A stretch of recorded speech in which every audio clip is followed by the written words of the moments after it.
यति चैतन्ये मुकुरयि विभावाश्चितिचिताः समं भान्ति द्रव्ये वैजनिलसन्तान्तुरहिता जगत्साक्षी मार्ग प्रकटनिपरोभानुरिवियो महावीर स्वामी नयनिपतिगामी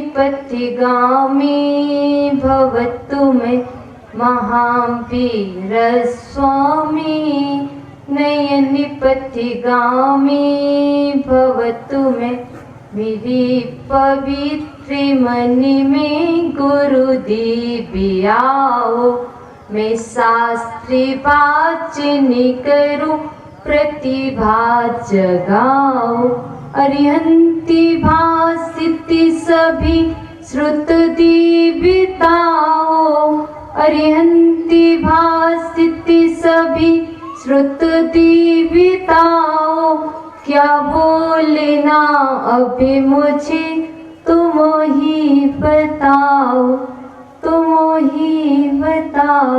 बोलिए अनंतानंत सिद्ध परमेश्वरी भगवान की, बोलिए देवादिदेवी श्री महावीर स्वामी की, बोलिए देवादिदेवी खजर से मूल्य चंद प्रभु भगवान की, बोलिए 1008 कल्पत्रु महामंडल विधान की, बोलिए प्रातः स्मरणीय सारस्वत कवि नय चक्रवर्ती मम गुरुवर्य आचार्य व शिक्षक विभाव सागर जी महाराज की महावीर निर्वाण महोत्सव की। बोले 105 अरहम श्री माता जी की जय। चंडिका रत्न श्री ह्रीम श्री माता जी की जय। वंदनीय आरिका संघ की। आत्मन हे माँ चिन्वाणी जग कल्याणी अरिहंत्यवासित सिद्ध सिद्धित आश्चर्य आश्चर्यित उपाध्याय उपासित सर्वे साधु साधित जीवित तत्व प्रबोधिनी अजीवित तत्व विवेचनी सर्वाश्रव निरोधिनी कर्मे वंद्य विमोचिनी संवर पद प्रदायिनी हे माँ जिनवाणी तेरी जय हो सदा विजय हो। तेरी विशाल पद में स्रोतो सूर्य का उदय हो स्रोतो ब्रह्म का उदय हो। प्रिय आत्मन हे इंद्राज आपके मन में जिज्ञासा हुई थी कि मेरे अंगों का पूजन में क्या महत्व है। प्रिय आत्मन पूज्य आचार्य भगवान अमृतसर स्वामी दीपसेन आचार्य तत्वार्थ सार में कहते हैं सो शब्द सामग्री मुक्कठम सो शब्द सामग्री मुक्कठम मुझे जो भी सामग्री मिली है वह मोक्ष के लिए है।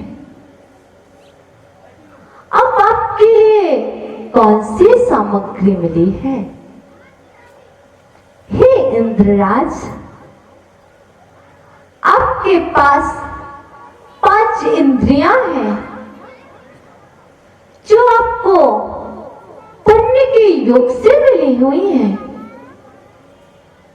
आपके स्पर्शन इंद्रिय इसमें 2 आपके हाथ हैं 2 आपके पैर भी हैं 2 नयन हैं एक नासिका भी है और एक जिह्वा भी है। ये सब हमें पुण्य से मिला मिला है तो इसका पूजन में क्या महत्व है? अब इसको पूजन में ये दोनों हाथ हैं, किस लिए मिले हैं? मोक्ष के लिए, पैसे के लिए नहीं, भोजन बनाने के लिए नहीं, गृह कार्य करने के लिए नहीं। ये दोनों हाथ हमें जिनेंद्र भगवान की पूजन के लिए, जिनेंद्र भगवान के अभिषेक के लिए और तो और जिनेंद्र भगवान के प्रक्षाल करने के लिए। और हे इंद्राणी, आपके लिए ये दोनों हाथ इसलिए मिले हैं कभी आप तीर्थंकर बालक को अपने हाथों में ले सके, उनका अभिषेक कर सके, क्योंकि जो भी तीर्थंकर भगवान का अभिषेक करता है सौधर्म इंद्र भी उसे अपनी गोदी में खिलाता है। इसलिए यह दो हाथ हमें मोक्ष के लिए मिले हैं, पैसे के लिए नहीं, गृह कार्यों के लिए नहीं मिले हैं। इन हाथों से हम क्या कर रहे हैं? ताली बजा लेते हैं। ताली तो सब बजा लेते हैं, लेकिन इन हाथों का उपयोग तब हम मानेंगे जब अपन इन दोनों हाथों से इस तरह श्री जी का कलश ऊपर ढाल दोगे। लोटा तो सभी पकड़ते हैं, कलश तो सभी पकड़ते हैं। एक कलश ऐसा पकड़ा जाता है तो पाप होता है, जब हम उसी कलश को ऐसा पकड़ते हैं तो मोक्ष मिलता है। इन हाथों का उपयोग किस लिए कर रहे हो? मोक्ष के लिए कर रहे हो कि संसार की सामग्री के लिए कर रहे हो? यह दोनों हाथ हमें संसार की सामग्री के लिए नहीं, यह दोनों हाथ हमें मोक्ष के लिए मिले हैं। और पैर, आपके पैर किस लिए? विहार करने के लिए, गाड़ी चलाने के लिए, शॉपिंग करने के लिए नहीं। यह तो पैर आपको तो भगवान के समोशरण में आने के लिए मिले हैं। जब इन दोनों पैर से आप श्री जिनेंद्र भगवान के समोशरण में आओगे तब इन दोनों पैर की सार्थकता है। तब आप इन पैरों का उपयोग मोक्ष के लिए करेंगे। जब आप पिकनिक पर जाते हैं, शॉपिंग पर जाते हैं, तब भी पैरों का उपयोग करते हैं। किस लिए? संसार के लिए। अब आपको क्या करना है? आपके अंगों की महत्वता क्या है? ये पैर आपको मोक्ष के लिए मिले हैं, संसार के लिए नहीं। कर क्या रहे हो? और यह एक रसना इंद्रिय, जो रसना इंद्रिय है यह स्वाद लेने के लिए नहीं, यह तो हमें प्रभु के गुणों को गाने के लिए मिली है, प्रभु की भक्ति करने के लिए। अब इस रसना इंद्रिय से आप क्या कर रहे हो? स्वाद ले रहे हो। कैसा? ओहो, रसगुल्ला बहुत मीठा होता है। मजा आ गया। क्या मजा आ गया? इस जिह्वा इंद्रिय का आपने उपयोग किसके लिए किया? जो आपने जिह्वा इंद्रिय पर रखा था वह गुलाब जामुन, वह रसगुल्ला रसगुल्ला नहीं रहा, वह तो क्या हो गया? यदि जो आप इस जिह्वा इंद्रिय से, इस रसना इंद्रिय से प्रभु के दो शब्द का उच्चारण करते, प्रभु के गुणों को गाते, तो आपको मोक्ष मिल जाता। क्योंकि जो प्रभु के गुणों को गाता है उसे परंपरा से मोक्ष मिलता है। और कैसा भैया भैया कैसा? ये जिह्वाएं दी है, बोलने के लिए है। किससे? मित्रों से। और किससे? मोबाइल से बात करने के लिए। लेकिन प्रभु से बात करने का हमें टाइम नहीं है, प्रभु से बात करने का वक्त नहीं है। लेकिन ध्यान रखना, ये पुण्य से मिल गया है, यदि इसका दुरुपयोग करोगे तो क्या होगा? संसार ही मिलेगा। संसार में हो और संसार ही बढ़ाया तो क्या किया? यदि संसार में रह करके मोक्ष मार्ग में बढ़ गए, मोक्ष को प्राप्त कर लिया, तब तो आपकी इस इंद्रियों की सार्थकता है। एक कैचियों को भी रचना इंद्रिय मिल जाती है, चींटी को भी रचना इंद्रिय मिल जाती है, और भौरे को भी रचना इंद्रिय मिल जाती है, और आपको मिल गई। इसमें क्या बड़ी विशेषता है?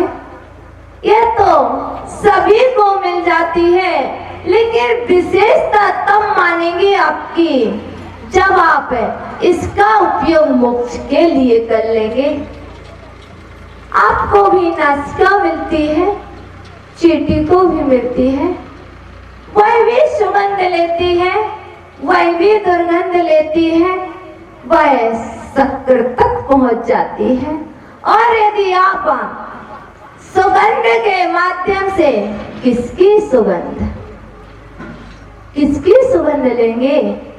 जो आप यहाँ पहली चैत्र प्रसाद भूमि में आपके धूप घट रखे हुए हैं, यदि आपको यह नासिका इंद्रिय मिली है, तो इस धूप घट में जो आपने धूप खेई थी, उसकी यदि आपके पास सुगंध आ गई और आपको महसूस हो गया, नहीं यह तो सुगंध संवत्सरण में जो हमने धूप खेई थी उसकी है, तब आपकी नासिका इंद्रिय की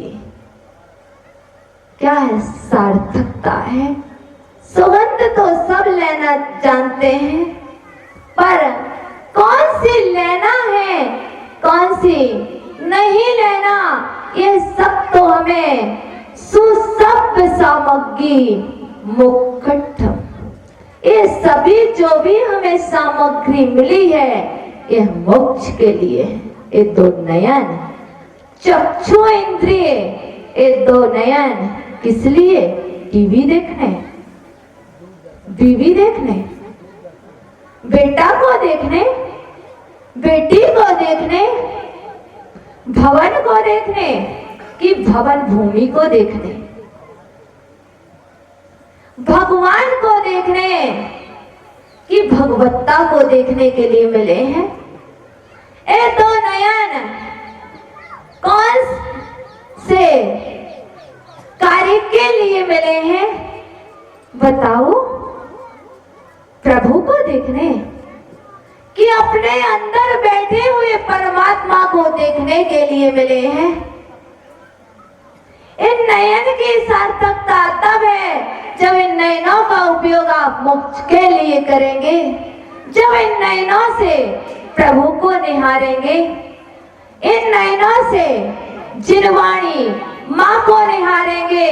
माँ को निहारने वाले तो बहुत हैं, लेकिन जिनवाणी माँ को निहारने वाले, जिनवाणी माँ को देखने वाले कोई बिरले ही होते हैं, कोई बिरले। आचार्य भगवान विभव सागर जी जैसे कोई बिरले होते हैं। और इनकी आचार्य भगवान की माँ ने भी महावीर निर्वाण महोत्सव पर आचार्य भगवान को जन्म दिया था, लेकिन उन्होंने अपनी माँ को नहीं निहारा, माँ को नहीं देखा, उन्होंने जिनवाणी माँ को देखा है। लेकिन आप कैसे, जो दिन और रात अपनी माँ का पल्ला पकड़े हुए माँ को निहार रहे हो। एक बार तो देख लेते अपनी जिनवाणी माँ को, क्या कह रही है आपकी जिनवाणी माँ, बताओ। आज निर्वाण कल्याणक है, निर्माण नहीं, निर्वाण कल्याणक है। कल्याणक होते कितने हैं? 5 होते हैं, सच में, पर हमें पता नहीं था। आपने अच्छा बता दिया सुनील भैया। पहला कल्याणक होता कौन सा है? गर्भ कल्याणक। अच्छा भैया, आपका गर्भ कल्याणक हो गया क्या?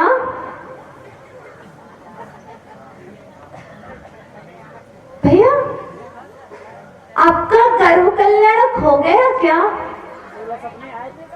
भैया, कल्याणक 5 होते हैं। गर्भ कल्याणक, जन्म कल्याणक, तप कल्याणक और ज्ञान कल्याणक और मोक्ष कल्याणक। और छठवा कौन सा? निर्वाण कल्याणक। ये मोक्ष कल्याणक का ही पर्यायवाची नाम है क्या? निर्वाण कल्याणक। तो महावीर भगवान को तो मोक्ष हो गया, उनका निर्वाण तो हो गया, लेकिन हमारा निर्वाण कब होगा? कब होगा? ऐसे ही बैठे बैठे नहीं। देखो, आपको पता होगा, कोई बच्चा, कोई जीव गर्भ में आए, कोई जीव गर्भ में आए और जन्म ना हो पाए, तो गर्भ में आना अच्छा है ना? आप तो कह रहे हैं, फिर बोलते क्यों नहीं है? बुराई है भैया। कोई जीव गर्भ में आए और गर्भ में ही समाप्त हो जाए और जन्म ना हो पाए, तो गर्भ में आना बेकार है। और यदि कोई जीव गर्भ में भी आ गया और जन्म भी हो गया, सुनील भैया, गर्भ में भी आए थे, जन्म भी हो गया, और यदि दीक्षा ना ले पाए, तो फिर जन्म लेना अच्छा है ना? नहीं है, जन्म लेना बेकार है ना? तो जन्म लेना बेकार है, तो फिर क्यों नहीं दीक्षा ले रहे हो? इसलिए यदि गर्भ में आए तो जन्म होना चाहिए, यदि जन्म हो गया है तो दीक्षा होना चाहिए। यदि दीक्षा हो गई है, ज्ञान ना हुआ, तो दीक्षा लेना व्यर्थ हो गया, बेकार हो गया, और ज्ञान भी हो गया और निर्वाण नहीं हुआ,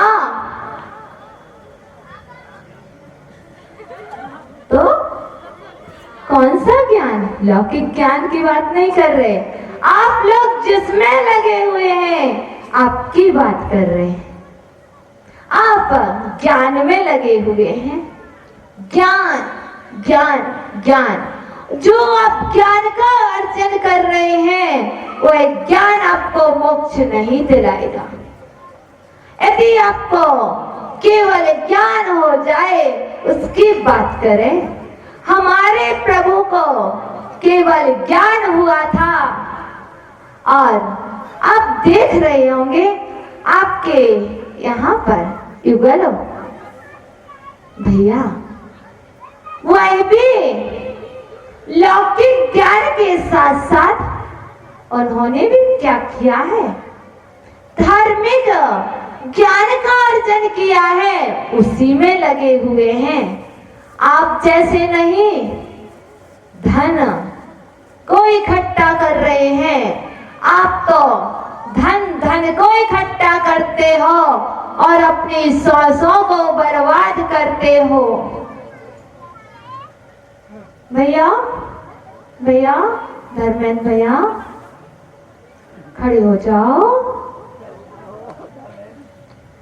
आपके 1 मिनट में 72 सांसें होती हैं।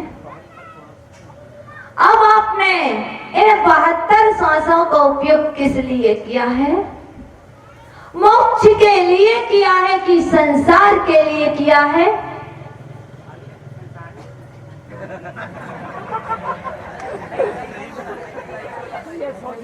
भैया, अभी तक संसार के लिए किया है भैया ने। अरे हम इन्हें श्वासों का उपयोग संसार के लिए कर रहे हैं तो क्या होगा? मोक्ष मिलेगा क्या? माँ सुसभ्य सामग्री मुक्कटम, ये जो श्वासें मिली हैं यह भी मोक्ष के लिए मिली है, संसार के लिए नहीं। इन श्वासों का उपयोग किस लिए? 1 मिनट में 72 श्वासें होती हैं और 1 घंटे में कितनी श्वासें हुई भैया? कितनी हुई? 4320 श्वासें हुई। अब यदि 1 घंटे आपने बिजनेस किया है तो अपने बिजनेस में क्या बेचा है? सामान नहीं बेचा है, आपने अपनी श्वासों को बेचा है। आप कहते हो हम पैसा कमा रहे हैं, किसके बदले? श्वासों को बेच रहे हो आप, सामान नहीं बेच रहे। यदि ये श्वासें मिली थी, ये पूर्व का पुण्य था कि आपको इतनी अच्छी श्वासें चैन कल और इस समोशरण मिल गया। किस लिए? श्वासों का सदुपयोग करने के लिए। लेकिन हम व्यापार में लगे हैं तो ये कुछ नहीं कर रहे, पैसे ही नहीं कमा रहे, कागज ही नहीं कमा रहे। कागज के बदले में आप अपनी श्वासों को बेच रहे हो। भैया, यदि आपने 24 घंटे में 1 घंटे व्यापार किया तो 4320 श्वासों को आपने बेच दिया और 1 दिन में 24 घंटे में आपकी 1,03,680 श्वासें होती हैं। और यदि इन 24 घंटे में आपने धर्म ध्यान नहीं किया तो इस श्वासें, यदि आप एक डॉक्टर के पास जाएंगे और कहेंगे भैया आप हमसे, डॉक्टर अंकल आप हमसे 5 लाख रुपए ले लो, लेकिन हमारे दादाजी की 1 श्वास वापस कर दो, तो डॉक्टर क्या कह देगा? भैया मैं श्वास वापस नहीं दे सकता, मैं नहीं दे सकता। लेकिन जितनी आपको श्वासें मिली हैं अब इनका सदुपयोग कर लोगे तो मोक्ष मिल जाएगा। यदि इनका दुरुपयोग करोगे तो संसार में हो, संसार ही मिलेगा। ये श्वासें बहुत कीमती हैं। पूज्य गुरुदेव कहते हैं श्वास श्वास में नमोकार मंत्र होना चाहिए।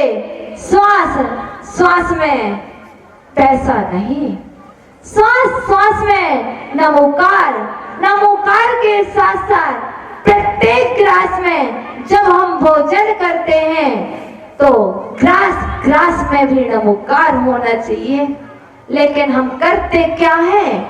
भोजन करते हैं लेकिन ग्रास ग्रास में टीवी में जो सीरियल चल रहे हैं उनके शब्द, कहां तक आपकी सांसों का सदुपयोग होगा बताओ? ये समोसरण मिला है, इस समोसरण में यदि आप इन सांसों का सदुपयोग करोगे तो मोक्ष मिल जाएगा। यदि ये सांसें यहाँ बैठकर भी घर की याद आ रही है, चक्रेश चाचा दुकान की याद आ रही है, तो क्या होगा? क्या होगा? ये पूजा फलदायी नहीं होगी, ये जिनेंद्र भगवान का दर्शन फलदायी नहीं होगा, क्योंकि सुबह सुबह जब मंदिर आते तो क्या बोलते हो? सुबह हम सुन रहे थे इसी पंडाल से, क्या दर्शनम देव देवस्य दर्शनम, देवादि देव का दर्शनम, क्या दर्शनम पाप नाशनम नहीं, पाप नाशिनम दर्शनम, देवस्य दर्शनम, पाप नाशिनम दर्शनम, देवादिदेव का दर्शन पाप का नाशक है। और कैसा?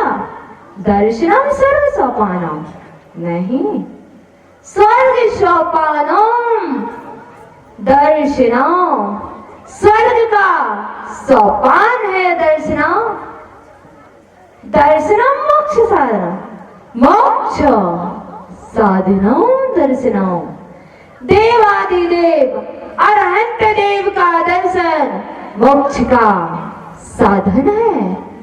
तो ये आपके सुसभ्य सामग्री मुक्कटम, जो सामग्री मिली है, यह जो शरीर मिला है, किस लिए? समोसरण में बैठे हुए अरहंत के दर्शन के लिए, देवादिदेव के दर्शन के लिए, जो यह दर्शन पाप का नाशक है, स्वर्ग का सोपान है, स्वर्ग की सीढ़ी है और मोक्ष का साधन है। और जिनेंद्र भगवान का दर्शन कैसा है? कैसा है? जिनेंद्र भगवान के दर्शन से क्या होता है? और साधुओं की वंदना से कैसा? जिनेंद्राणाम दर्शनेन, जिनेंद्र भगवान के दर्शन से और कैसा? चा साधुनाम वंदनेन, और साधुओं की वंदना से पापम चिरम न तिष्ठति, पाप अधिक समय तक नहीं ठहरते हैं। कैसे? यथा उदकम चित्र हस्ते न तिष्ठति, जिस तरह चित्र सहित हाथ में जल अधिक देर तक नहीं ठहरता है, उसी तरह जिनेंद्र भगवान के दर्शन से और साधुओं की वंदना से पाप अधिक देर तक नहीं ठहरते हैं। यह है जिनेंद्र भगवान के दर्शन की विशेषता। यह है समौ शरण में बैठे हुए त्रिलोकीनाथ अरहंत देव की विशेषता। जो भी जीव भगवान के समो शरण में आकर के प्रभु का दर्शन करता है, उसके पाप अधिक समय तक नहीं ठहरते हैं, पापों का अंत हो जाता है। आज तक किए कोई बात नहीं भैया, आज तक ये 72 श्वासों का उपयोग संसार के लिए किया। धर्मेंद्र भैया, कोई कोई बात नहीं, लेकिन आज से इन श्वासा का सदुपयोग मोक्ष के लिए कर लेना। यदि मोक्ष के लिए कर लोगे तो आपका भला हो जाएगा, नहीं तो क्या होना है, होना क्या है आपको ही पता है, मुझे नहीं पता क्या होना है। इसलिए हमें ये सुशब्द सामग्री मुक्कट्ठम, ये जो भी सामग्री मिली है मोक्ष के लिए मिली है। हमने आपको आपकी जिज्ञासा का समाधान किया। आज मन गुरुवर आचार्य भुवन विभव सागर जी महाराज का अवतरण दिवस है। आज पूज्य गुरुदेव 40 वर्ष को पूर्ण कर चुके हैं, लेकिन हम उनके अवतरण दिवस पर यहीं से बैठे हुए पूज्य गुरुदेव के लिए नमस्कार करते हैं और प्रभु से भावना बाते हैं कि हे प्रभु, मेरे गुरुवर कैसे हो। गुरुवर शतायु हो, गुरुवर दीर्घायु हो, गुरुवर शतायु हो, गुरुवर दीर्घायु हो। शुभ कामना शुभ कामना। हमारे गुरुवर महावीर भगवान को निर्वाण हुआ था, उस दिन गुरुवर का जन्म हुआ था, लेकिन हे गुरुवर, हमने महावीर भगवान को नहीं देखा। सुना है कि महावीर भगवान ऐसे थे, लेकिन हे गुरुवर, हमारे लिए तो आप ही महावीर हैं, क्योंकि चंदन वाला के लिए तो महावीर भगवान आप मिले थे, लेकिन हमारे लिए तो आप ही महावीर हैं, आप ही सब कुछ हैं। इसलिए हम गुरुदेव के लिए यही कहेंगे, हे गुरुवर, जब महावीर भगवान अपने अष्ट कर्मों से को नष्ट करके जा रहे थे, तब वह किसी दूसरे के लिए यहाँ पर छोड़ के गए हैं। कोई दूसरा आ गया था। गुरुवर, जो महावीर भगवान का कार्य अधूरा है वह आपको पूरा करना है। आपका जन्म संसार के लिए नहीं, आपका जन्म, आपका अवतरण दिवस महावीर भगवान के कार्य को पूरा करने के लिए हुआ है। हम गुरुवर को यहीं से शुभकामना देते हैं, हे गुरुवर, आप जल्दी से अरहंत पद को पाए और आपका भी समूह शरण लगे और हम भी आपके समूह शरण में आपके गढ़धर बने और आप जल्दी से उस चेत अवस्था को पाए, फिर पुनः हम भी आप जैसे सिद्ध हो प्रभु। हम समूह शरण में बैठ करके अपने गुरुदेव के लिए सब भावनाएं भाते हैं। हे गुरुवर, आप जल्दी से अरहंत पद और सिद्ध पद पाए और हम लोगों का कल्याण करें। आज पूज्य गुरुदेव का अवतरण दिवस था। आपको लग रहा होगा गुरुदेव सामने नहीं है। आप यदि श्रद्धा से देखोगे तो गुरुदेव नजर आएंगे। कोई दूर नहीं है गुरुदेव। आप यहाँ से आंखें बंद करेंगे, कोतमा में अभी मंचासीन है गुरुवर, उनका प्रवचन चल रहा है। आप देखेंगे तो वहीं तक आपका नमस्कार पहुंचेगा, क्योंकि इस समूह शरण में बैठ कर के आप सिद्धों की आराधना कर रहे हो। अनंत प्रभु की आराधना कर रहे हो। यदि आपका यहाँ अनुष्ठान जो किया जा रहा है, इसके परमाणु आपके कहाँ तक पहुंच रहे हैं? उन अनंत प्रभु के पास पहुंच रहे हैं, उन सिद्धों के लिए पहुंच रहे हैं। तो जब आपके इस पूजन के परमाणु, आपके भावों के परमाणु सिद्धालय तक पहुंच सकते हैं, तो हमारे आवाज हमारे गुरुदेव के पास तक अवश्य पहुंच रही होगी ना? बिल्कुल। लेकिन आपसे पूछ ले, अच्छा आपने किसकी पूजन की आज? किसकी करना है? महावीर भगवान की। अरे विधान में किसकी पूजन करना है आपको? कल आपने मानस्तंभ की पूजन की थी, आज कौन सी करने वाले हो? बता दो, बताए। चैत्य पूजन तो करेंगे, लेकिन बता दे कौन सी? आपने सभी पूजन कर ली, लेकिन भैया ये भैया नहीं बताएंगे कौन सी पूजन। अब बताए किसकी की? आपने अपनी श्रीमती की पूजन की है, आपने अपने बच्चे की पूजन की है, की क्या? देखो, की नहीं की है। बताए कैसे? आपने भूतकाल के तीर्थंकर की भी पूजन की है, भूतकाल में जो सिद्ध हुए उनकी भी पूजन की है, वर्तमान के सिद्ध तीर्थंकरों की पूजन की है, और भविष्य में होने वाले भविष्य काल के तीर्थंकर की पूजन की है। की नहीं की? तो अब भविष्य में कौन बनेगा? ये भावी सिद्ध नहीं है। ये सभी जितने लोग बैठे हुए हैं, ये सब भावी सिद्धात्मा है।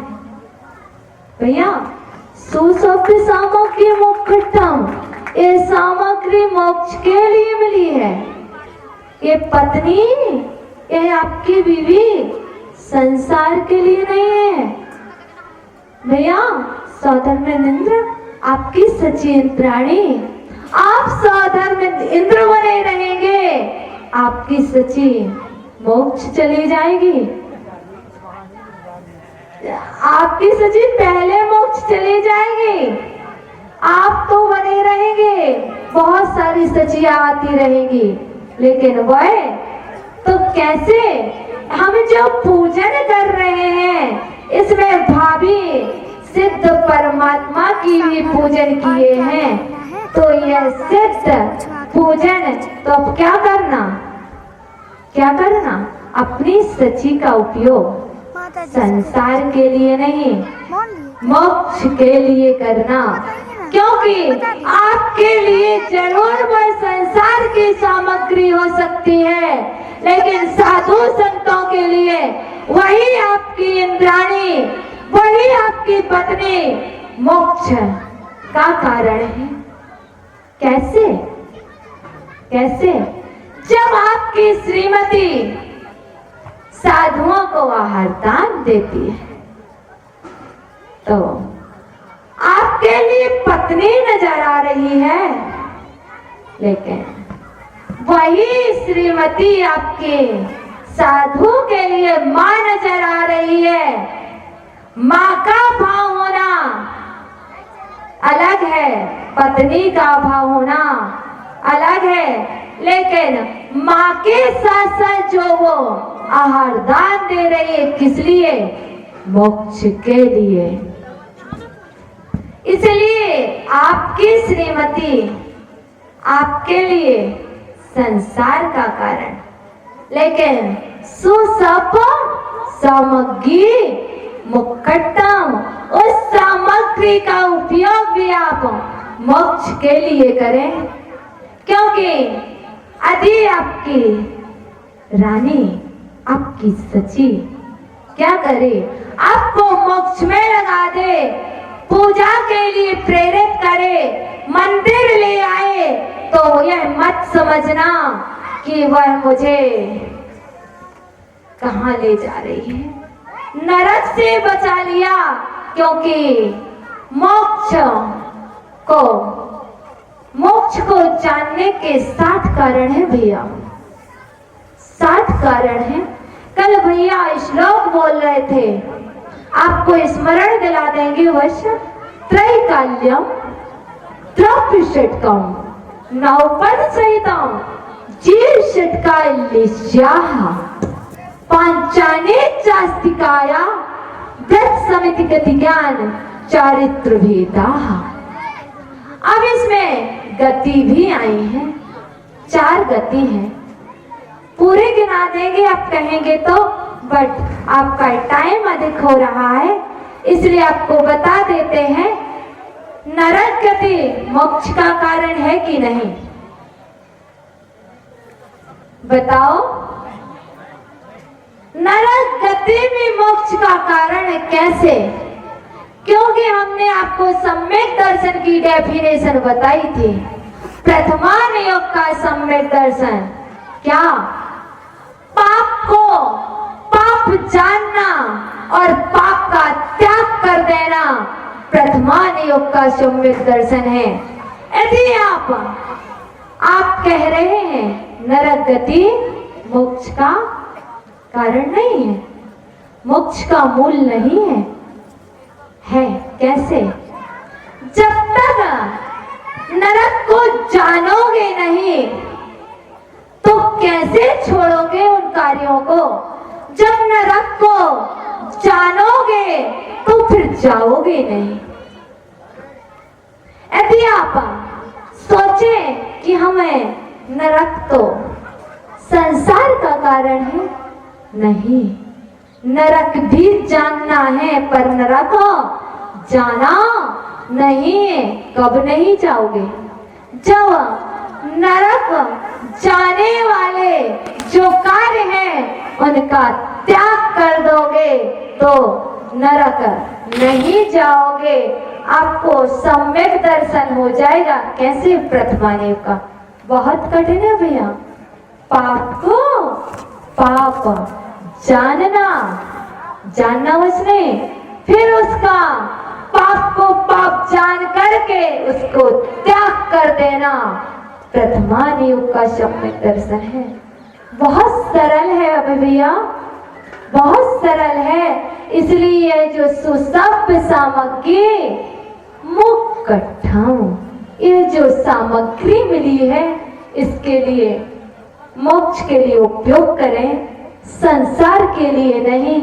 हमें जो माँ मिली है, जो आपकी पत्नी मिली है, जो भाई बहन और जो सामग्री मिली है, जो हम अन्न का कण-कण ग्रहण कर रहे हैं, यह सिर्फ मोक्ष के लिए है, तन को पुष्ट करने के लिए नहीं है।